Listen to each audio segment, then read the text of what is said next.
Hello, my name is Jeffrey Hart and I'm a lawyer with the Feldstein Family Law Group. Today I will be speaking to you about post-secondary expenses and how much an adult child can be expected to contribute. Section 7 of the Federal Child Support Guidelines, which I will refer to simply as the Guidelines, specifically addresses those special or extraordinary expenses which the basic monthly child support or table amount does not include. An expense for post-secondary education is listed under this section. Section 7 of the Guidelines requires both parents to share in these costs in proportion to their income, after deducting from expenses the contribution, if any, from the child. Taking into account the remaining provisions of the Guidelines, it is clear that adult children are expected to allocate some funds towards their post-secondary schooling, which is a view also well reflected in case law. Having understood this, the next question that arises is how we expect adult children to contribute.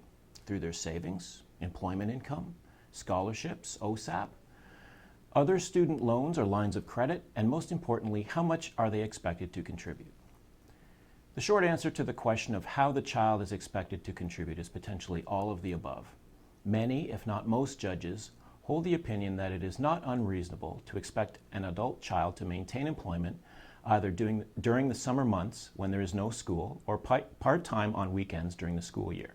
Likewise, a child is expected to take advantage of opportunities for scholarships, grants, bursaries, and loans so as to lessen the financial burden on themselves and their parents.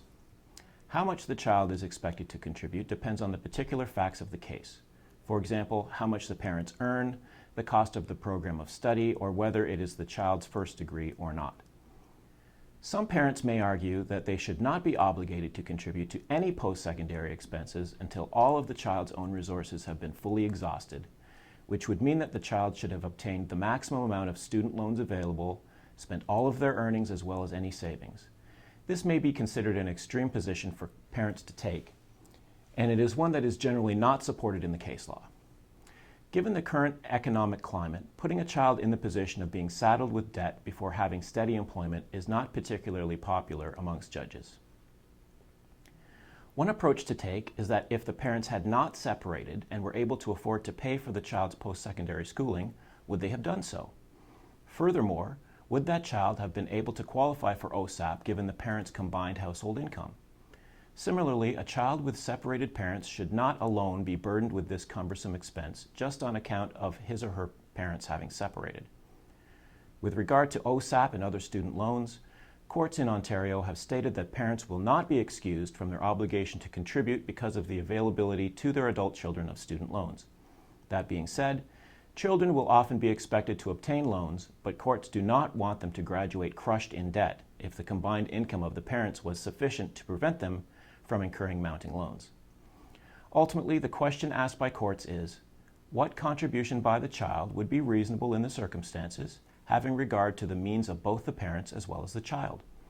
Of course, the answer to the question will be determined on the facts of each situation and will be case specific.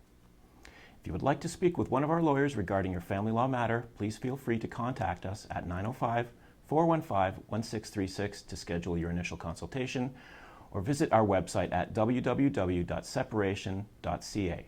Thanks for watching.